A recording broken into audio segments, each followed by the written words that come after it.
Bwana, yani kweli bwana, leo nimegundua kuna watu wanaishi afu kuna wengine sasa bwana tunaishia tu kwa Mungu.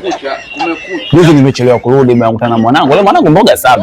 Unaelewa? Kaniambia mwanangu tuende tukapoe mtaani pale, afu kesho utaingia mtaani kwako maana sasa hivi muda umeenda. Nikaenda kupumzika. Oya, sio poa unaingia mule ndani. Kwanza mimi nimeniacha kwanza kwenye godoro. Godoro linanitii. Nimekaa godoro limebonyea. Nikinuka godoro limenuka. Safi kabisa. Ndio mtaani kwetu. Hata mkigombana godoro lazima liwapatanishe. Unakula mbavu ya kulia, mwenzao anakula mbavu ya kushoto. Asubuhi mnakutana kati. Samjasameana tu. Eti kunguni uchafu. Kunguni uchafu. Kunguni maskini ng'ombe. Wewe mjomba kama ule pale mjomba na kila kitu, kunguni anapita wapi? Kunguni anapita kwetu.